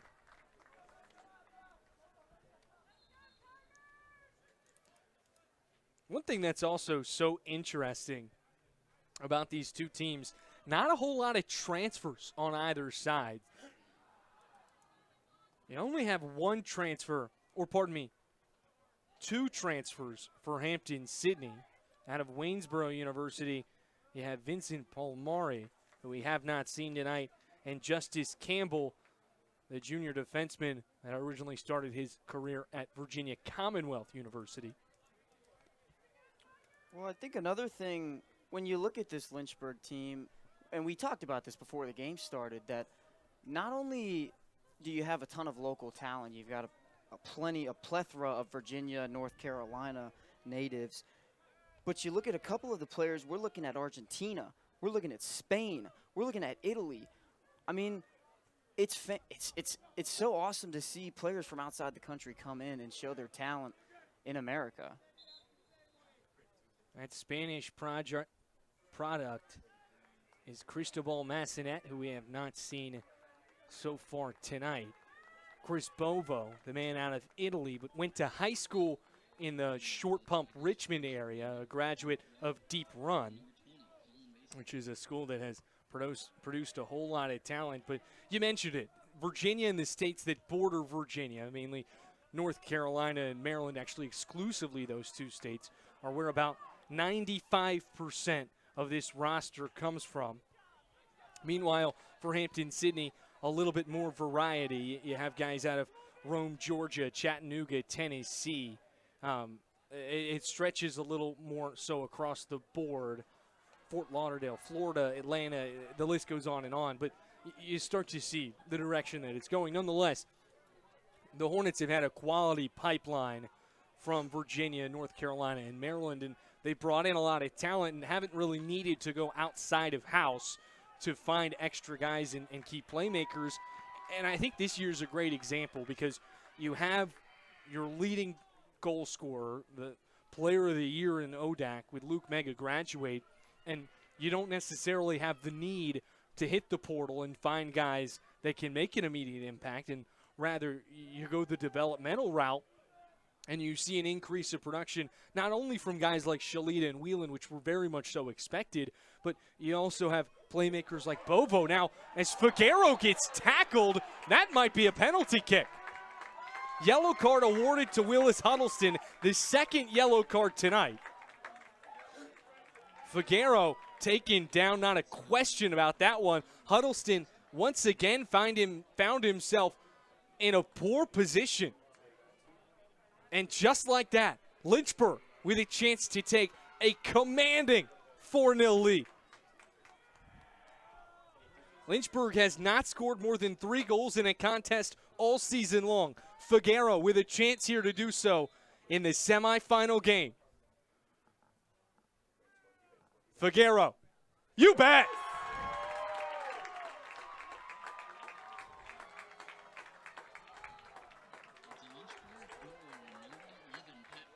And with 28 minutes left, that feels like hammer, nail, coffin. Well, an absolutely beautiful shot into the top left corner as we see it here. So much power. I mean, that was a bullet into the back of the net. And one thing that you can overlook is before that penalty was taken, you see one of the captains, Monzi Shalita, go up to Figueroa saying, hey, I want you to take this shot. That's pure. That's what you want to see from a captain. Letting somebody take that shot, giving them that confidence, getting them included into the goal scoring, and that doesn't just help in this game, helping them winning as of right now 4-0, but it helps them in later games too in the playoffs. Lynchburg now 4 for 4 on penalty kicks this season. Monzi was 2 for 2, and Kenny 1 for 1 coming into tonight.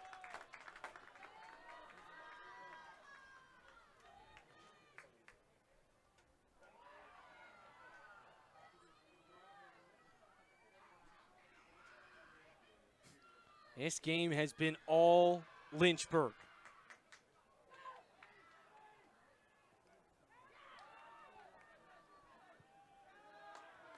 And just when Hampden-Sydney feels like you've gotten an ounce of momentum that you can build off of, another crucial mistake by Huddleston and company.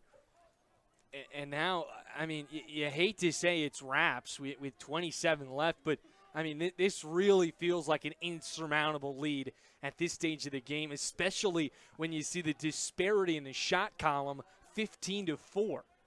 Yeah, with just under a half hour, like you said, you obviously don't want to call the game as it is, 4-0, a huge deficit to come back from, but you have to think that that fourth goal, being a penalty kick off of a yellow card from your keeper, you have to think, is that going to be the dagger?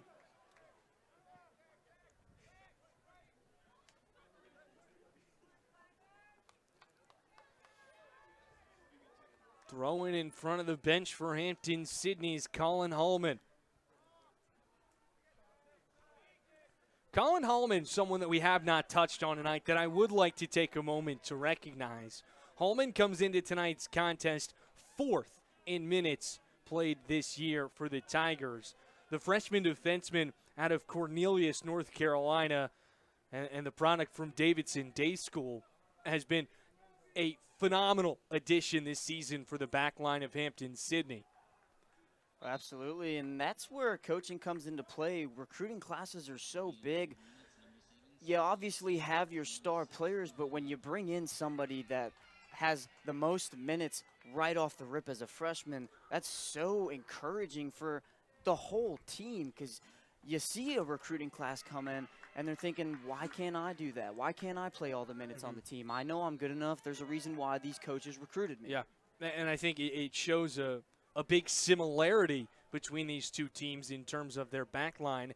You have a veteran presence with Velasquez and Justin Varela. Those are two guys that were all ODAC performers a season ago for each of these teams' respective defensive units. Now you bring in an extraordinarily talented product with Colin Holman and William Casey, and those two freshmen have really been able to learn and feed off the experience from that veteran all-ODAC performer right beside him.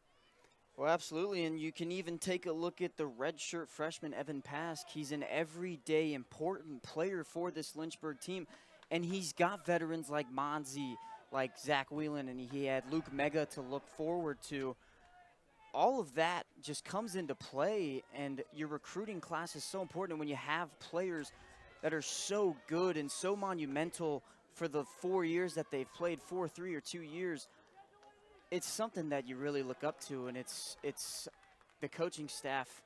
They've done a brilliant job, both of these teams. Yeah, and I'm glad you touched on Pask. He was a medical redshirt, did not play due to injury, then comes in this season, and he's been excellent this year for Lynchburg.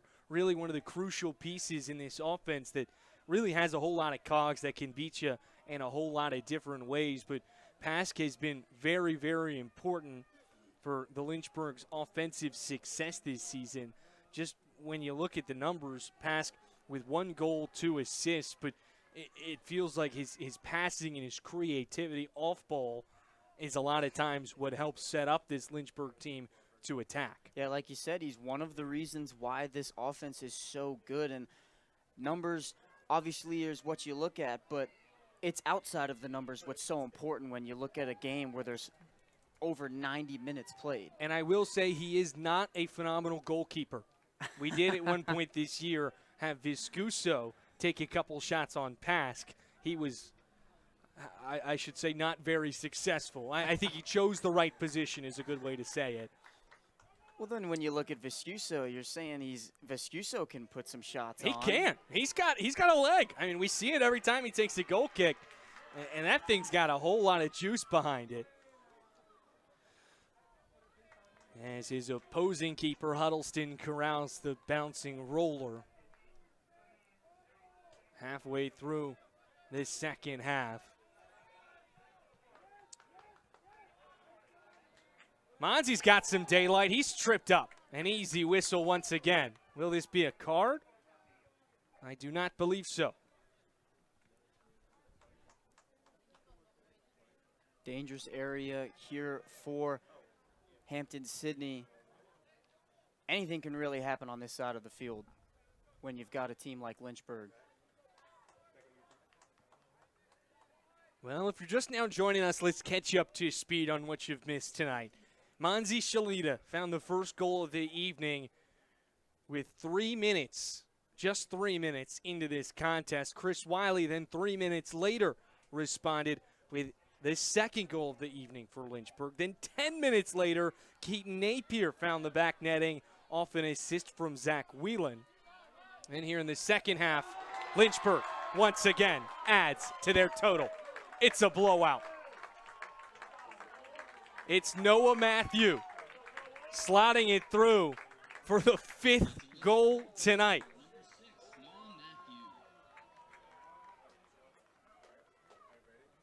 That is Matthew's first goal of the season. And it developed beautifully once again off a set piece. Right on the doorstep. Well, I tell you what, one word that I would use to describe that goal, it's like deja vu. We saw that goal in the first half with Napier, Whelan, and Kenny Robles, that trio. But you also have to look at the beautiful passing into the box by Benji Velasquez.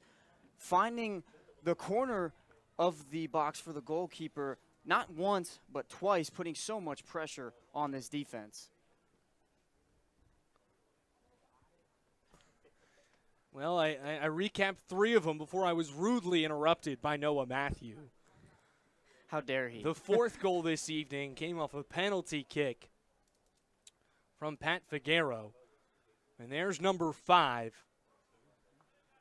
This one has quickly gotten out of hand, and a host of substitutions will now come on for each respective side.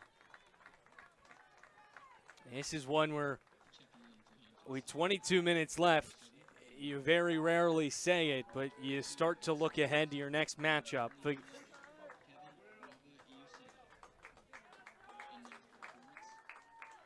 Wilson, Napier, Shalita, Casey, and the keeper Viscuso all come out for Lynchburg. DiLorenzo, Acosta, Rodriguez.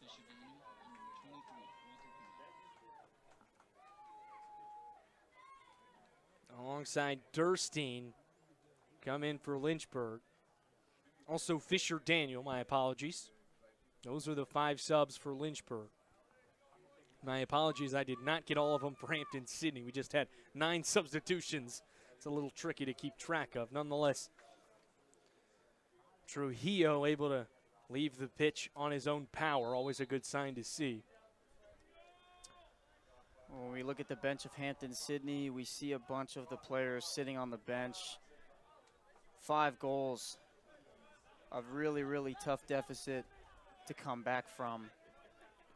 Well, if 4-0 felt insurmountable at this point, this would be a very tough way to exit for Hampden-Sydney in the semifinal round. But I don't expect this team to give up. You certainly want to play every minute you've got, especially for the senior class. It's a great veteran group for Hampden-Sydney, but we've talked a little bit about the younger talent. This is a team that isn't going anywhere anytime soon. Just when you look at their leading goal scorers this season, all of them will be returning next year in Letson alongside Bliner and Stebbings. You also have Wampini, who will come back for another year. Wampini's just a sophomore, so he's going to cause a lot of chaos in the ODAC conference as his career goes along. But Hampden-Sydney, you do have a lot of promise. Obviously, this isn't the way you'd love to end your season, as anyone would, but you start to think not only what next year but the year after has down the line. I wouldn't expect Hampden-Sydney to go away anytime soon with the amount of players that they're going to be able to bring back and the production that they're going to be able to maintain. Looks like was a yellow card just awarded? I believe that was on Carver Neary. sophomore, or pardon me, the junior defender out of Burke, Virginia. That is the third yellow card awarded this evening, the first on Lynchburg. Well, that's one thing that Lynchburg's so good at is they love playing such a physical game. When you talk about, we were just going over the Hampden-Sydney roster, like there's a ton of young talent. Like you said, we expect to hear Wampini's name for the next coming years as he's just a sophomore, but obviously you don't want to leave an ODAC tournament losing 5-0. You don't want to leave any tournament losing at all, but one thing that you have to take from this game is that there is next year that you have to worry about, and Hampden-Sydney, their team, they're going to jump right back onto the work train. They're going to do whatever they can to work as possibly hard as they can to get back into this ODAC tournament next year and be even better than they already are. The only thing that you really do lose for Hampden-Sydney as we look towards next season is Willis Huddleston, currently a senior. You know, we don't know if he's going to come back for that grad year, but as it stands right now, on deck you have Daniel Bebb, a sophomore keeper out of Woodbridge, and Thomas Word, a freshman keeper out of Richmond, Virginia. And Word, a player that comes from a really great high school that produces a lot of talent in collegiate. You know, that's actually the alma mater of Russell Wilson. Only you would know that. You got a ton of weird, I wouldn't say weird, but you got a lot of fun facts that you always bring out. Well, I will not give the collegiate school too much credit. That was actually my rival high school growing up. Oh, okay. I attended St. Christopher's, and when I was in kindergarten, got to see Russell Wilson beat us. Badly, I will add. Well, it's Russell Wilson. Of course he's going to beat you. Nonetheless, I mean, they really do have a lot of talent out of that school, and Word was a phenomenal keeper during his high school career. And to see the battle that will brew between him and Bebb as we look towards next season for Hampden-Sydney, that would be interesting to see how that boils out. But offensively, not a whole lot you need to worry about. Aside from losing Varela, who, again, a senior that we're unaware of, he'll come back for a grad year, but that's another potential big loss for Hampden-Sydney. And other than that, offensively, they should be even more so explosive next year. Granted, they don't necessarily look that way this evening. And a big part of that is the experience that Lynchburg has brought to the table tonight. This is a very, very veteran group that is loaded with grad students, loaded with seniors, and they've made their presence felt. I mean, you could tell here in the last couple of games, and especially in postseason play, the grad student Shalita has come to play. He knows what it takes. Earlier today, you could have seen him on Schellenberger Field. He was out here for about an hour and a half, 2 hours, taking shots around 2 p.m. with Figueroa, and those two were putting in the work, and you can see it's paying off. Absolutely. There are results out here, and we talk about veterans like Monzi Shalita, but just as important is your young group of gentlemen that you have on the sidelines or even on the field. Obviously, we talked about Pask. He's a redshirt freshman. He's super young for this team. So, and Joe, I could go on about recruiting classes for hours, but I can't express how big recruiting classes are for any team. Having that young talent come into your program and buy into the culture is so important for any team, really. And so when you talk about the competition that Hampden-Sydney has with the senior goalkeeper possibly ending his career tonight, competition between your players, it's always a good thing. It's going to bring out the best in your players, and it's going to help you find what's going to fit with your squad. Well, just looking at this senior class, every single season, Lynchburg has gone to the ODAC tournament. Last year, ODAC champions. The year prior, they were knocked out of the quarterfinal by this Hampden-Sydney team. The year before that, a semifinal appearance, and the year where these seniors were freshmen, another ODAC championship. So you know what it takes, and you've also felt the bitterness and the disappointment of being knocked out of the playoffs early.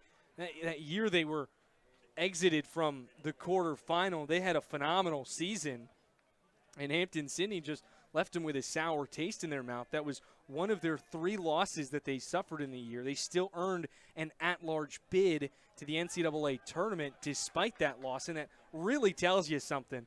And what's so interesting about that contest, as I go back and talk about this 2 seasons ago, was when we first came on here, we talked about how challenging it is to beat the same team twice. We saw that last year with William & Mary when they lost to Lynchburg in the regular season, but beat them in the ODAC championship. 2 years ago, Lynchburg's regular season finale was a victory against Hampden-Sydney. Then their very next game on the very same field here at Schellenberger, they lost 1-0, 0-1. So what's so interesting to see as this season moves along and as we're headed to the championship game on Saturday is you have a potential date with either Washington and Lee or Virginia Wesleyan. And obviously, when we talk about trying to beat the same team twice, Washington and Lee and Lynchburg tied in that first affair. So that'll be extremely fun to see how that one shakes out. And as of now, it is really starting to look like Washington and Lee. In the last 5 minutes of action in that game, Washington and Lee has scored 2 goals. Yeah, it is currently in the 74th minute. They just scored in the 73rd minute and in the 70th minute. So 2 quick goals. Once again, also I might add, Igbe, another goal this evening. Now 2 in that contest. Igbe ahead of the pack by miles now for leading the ODAC in goals this season. That matchup of Igbe and company against this Lynchburg defense will be so much fun to watch. Well, yeah, like we said earlier, Lynchburg did a really good job previously in the regular season shutting down Igbe. With both those teams at a stalemate earlier this year, it's going to be interesting to see what happens. And they kept him relatively quiet in that first game, but it still wasn't necessarily enough. Granted, the offense for Lynchburg now looks like they did a complete 180 of the last time these 2 teams met. Coming into that game, Lynchburg had a draw against EMU that went 0-0, a game that I also might add, Lynchburg got 29 shots off, 14 of which were on goal compared to EMU's not a shots. That was an incredible game. Nonetheless, before that game, despite those 29 shots in that game with nothing that went through, they had their 3 contests that were 2-0. That was the longest stretch of the season where Lynchburg had 2 or more goals in a game. That has now been crushed with this last 5-game stretch for Lynchburg, where they've had 2 goals, 2 goals, 2 goals, 5 goals here tonight. Yeah, last 5 games, Lynchburg now, we talked about it earlier in the last 5 games, when it was 3-0 that they were outscoring their opponents 11-2. Well, they quickly shut that down and said, we're going to score 2 more goals, and now outscoring opponents 13-2 in the last 5 games. Not only is letting up 2 goals in the last 5 games impressive, but scoring 13 is even more impressive. A chance out in front, snuffed out by Lynchburg. That was one of the best chances that we've seen from the Tigers all evening.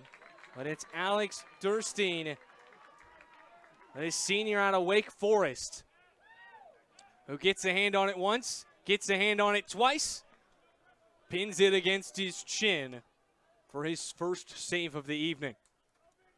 Really good athleticism there from Durstein. Really good defense all around from the back line, midfield, and Durstein. And you're a big baseball guy, so I'm going to make this comparison. Goalies, just like pitchers, they're athletes too.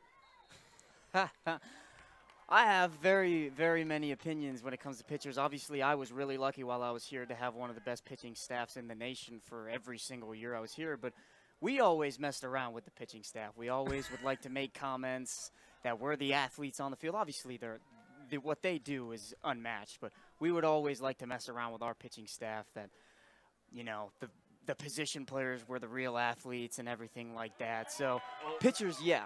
There's another display of athleticism, climbing the ladder to reel in that save. I shouldn't say save, preventing an opportunity of offense for Hampden-Sydney. Just 2 saves tonight. One for the man between the pipes currently, one for the man that he checked in for, Viscuso. That was actually a really great diving save that halted all momentum that Hampden-Sydney had in the first half. And obviously carried over here into the second half. A pair of substitutions now for Lynchburg. Jackson Shepard will check in for Lynchburg alongside Nicholas Fitzgerald. Well, going back to the saves by both of these keepers, 1 for each, we can talk about the scoreline for the last 5 games. But what is even more important is the saves, the number of saves that this Lynchburg defense and the goalkeepers have had to make. 2 in the last 2 games. That is unheard of. And against EMU is one thing. I will say, I'm not trying to put the Royals down by any means, but that offense has not nearly been as explosive as Hampden-Sydney's this season. What was the big thing against EMU was if Lynchburg could overcome that hump of not being able to find the back of the net where they struggled in their regular season meeting, which is a large part due to their keeper. I mean, truly one of the best, if not the best, keepers in the ODAC, with my respect to Thomas Viscuso. I mean, I really haven't seen a more towering presence this year in the Old Dominion. I mean, he's 6'5". Like, he's everywhere. I personally think he chose the wrong sport. He would have been one heck of a basketball player. I mean, personally, I couldn't even imagine being 6 foot, let alone 6'5". Maybe he'll hit another growth spurt. I doubt it. Nonetheless, I mean, it sends a big message coming in here tonight, not only taking down Hampden-Sydney, but doing so handedly for Lynchburg. 5 goals tonight, 3 in the first half, 2 in the second half. Another clean sheet potentially just 9 minutes away. It would be the 11th shutout this season from the Lynchburg Hornets, as they remain unbeaten on their home turf here in the Hill City. Lynchburg still looking to add more to that total. They are really not slowing down. But a foul inside the box on Fitzgerald will slow things down, and a chance to regroup for the Tigers.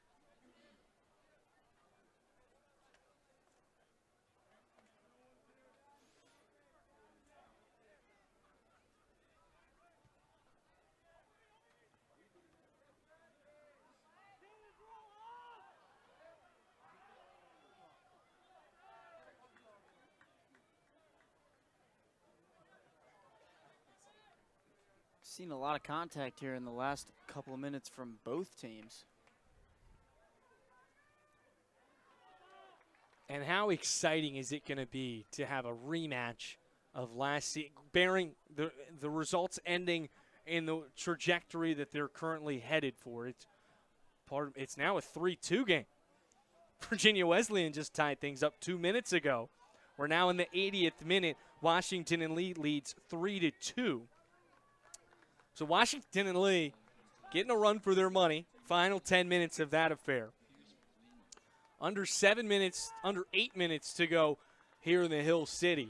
So bearing Washington and Lee can cling on to this 1-goal lead, a rematch would be so much fun between these two schools that have really felt like they're on a crash course for one another this year. Well, absolutely, with how good these teams are. We talk about how good the ODAC is every single broadcast because it truly is a powerhouse conference. But with how good this Lynchburg and Washington and Lee teams are, not only is it just a rematch of the ODAC championship, it's a matchup between 2 top teams in the nation. And that in itself is always going to be a masterclass of competition.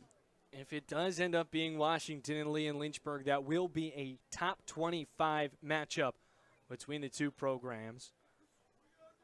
And we keep harping on how great of a season it has been and how unpredictable the ODAC tournament could be. Granted, it's been all chalk, especially if Washington and Lee secures a victory tonight. I mean, chalk the entire way. But we've had so many close contests. As you see the great save right there from Alex. Especially, I mean, you had Hampden-Sydney pull off a miraculous win in the quarterfinal, which is something they should certainly be proud of in the manner of which they won that game with great determination and a goal in the 89th minute.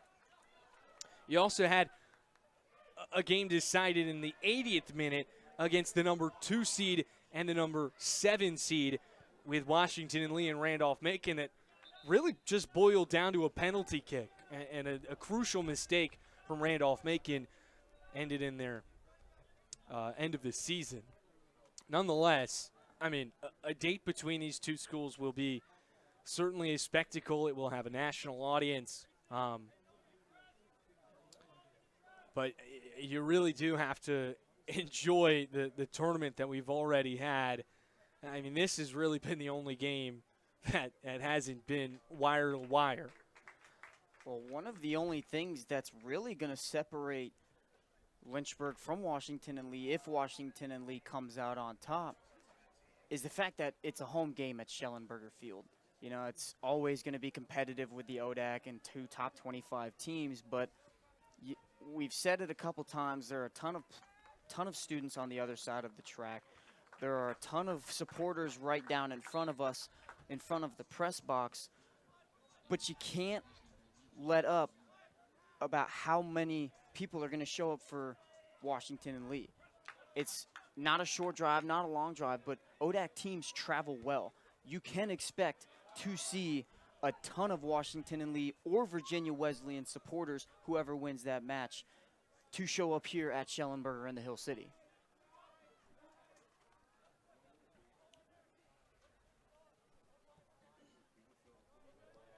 We're still keeping an eye on that Washington and Lee Virginia Wesleyan matchup to see who will face the Hornets in the ODAC Championship. Still a 3-2 game with just about 7 minutes remaining. Virginia Wesleyan continuing to apply a whole lot of pressure. They cut into the deficit moments ago.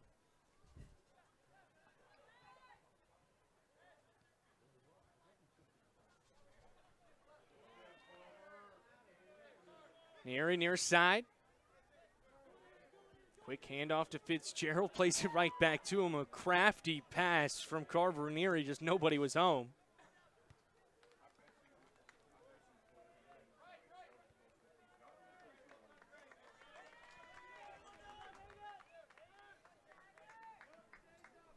What a season it has been for the Lynchburg Hornets. Beautiful on their home turf.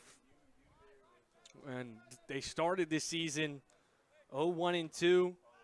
Nobody hit the panic button. They kept their head down and just continued to play their style of ball, saying that, you know, the offense will come. As a good opportunity for the Tigers runs wide. I'll say last touched by Lynchburg. And a corner kick for Hampden-Sydney's Vincent Palmari. Or, pardon me, that's Tyler Petz. Petz in the near side, lays it to the top of the box. And booted up by Rodriguez. Really good defense there from the Hornets, closing down any opportunities that any player can have on this Tigers offense.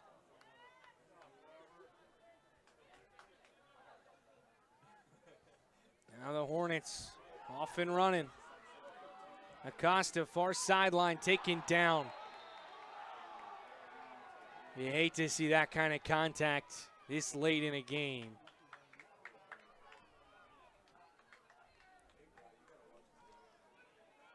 Might be seeing a little bit of frustration set in for the Tigers. Well, Colin Hallman doesn't think that it was too physical of a play. They can see him smiling and laughing moments after the play. Nonetheless, I mean, a good job to stop the transition opportunity by the freshman defenseman. Nonetheless, I mean, it is just, you don't want to see anybody on either side get hurt in this stage of the game. As Colin Mason, a freshman midfielder out of Lynchburg, a Jefferson Forest product, checks in here for the Tigers. Up top, far side post, runs wide. Kept in play, and that clock continues to burn. Oh, no, they'll say he was out.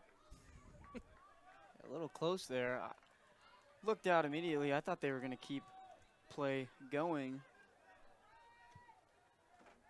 in the dwindling seconds of this semifinal matchup.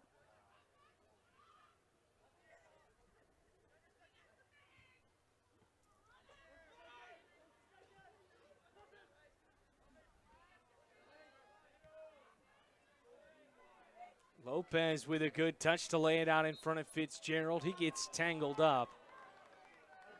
And he'll get called with the foul committed on Mason Forrest. Even when it's 5-0, we see a ton of people showing their support. It sounds like they want to see more, even though they've already seen 5 goals. But you can hear the screaming that they want even more. And I think a big part of it is you're getting to see a lot of names and faces that we didn't get to see a whole lot of this season, and most of which are younger players. I say that as the senior Trevor Miller tracks it down, but mainly freshmen and sophomores that are in the game right now that, you know, go through the same process as everybody else. You're out there every day at practice. You're in the weight room. Being a student athlete is never easy at any level, and it's great to see them get to have a little bit of fun under the lights here in Schellenberger, and also get to look down the line a little bit on what's to come next season, and even more so. Oh, absolutely. Games like this, it is 5-0 in the playoffs, but games like this are just as important for your teams because it gets the chance for younger, more inexperienced players in the playoff an opportunity to play. Now, again, it is 5-0, but this is still a playoff game. There is still everything feels at stake. like it. Despite the time and score, I mean, it's been this unit for the past 7 to 10 minutes that these guys have gotten good playing time in front of a large student section, in front of a big crowd, under the lights in the ODAC semifinal. Nonetheless, just an overall clinic put on tonight by Lynchburg on both ends of the field. Really started with defensive pressure on the offensive end for Lynchburg. They wouldn't allow Hampden-Sydney to make their way downfield, and then were able to capitalize on just that dominance of possession they had. Just pinned Hampden-Sydney against a wall, and it paid off rather quickly. 3-0 in the first 15 minutes. 2 of those goals coming in the opening 6 minutes. A chance to make it 6-0 from Jackson Shepard in the waning moments. I'm honestly glad that one stayed a little high. Not necessarily the way you want to cap off a 5-0 game. Nonetheless, 5-0 our final score. The Hornets are headed back to an ODAC championship. And it looks like they'll have a date with Washington and Lee. Just 2 minutes to go in that contest. The Generals still lead.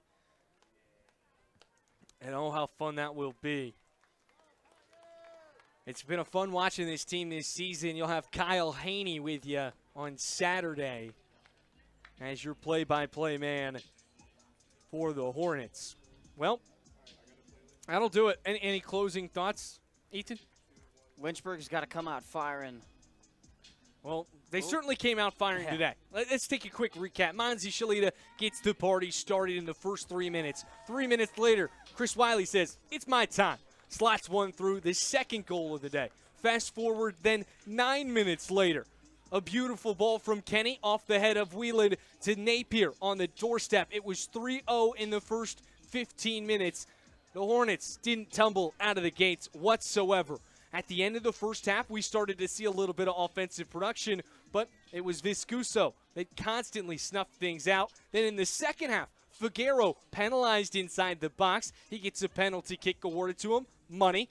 It was an easy 4-0 advantage for the Hornets, and it was smooth sailing from there. But even then, they weren't finished. They continued to add on.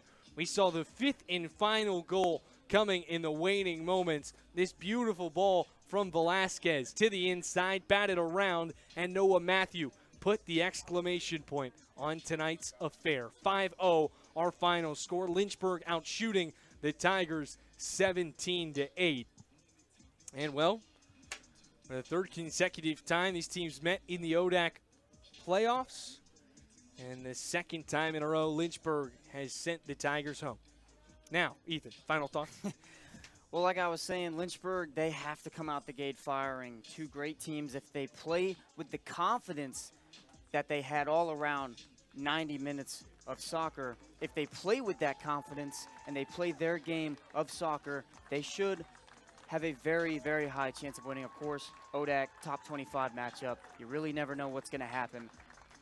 But Lynchburg looked really, really confident today, and you love to see it.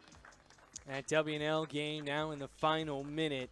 Looks like this one's going to be all Generals and Hornets in the championship. We appreciate you spending your night with us here from the Hill City. It's been fun spending the 90 minutes with you that were controlled by Lynchburg.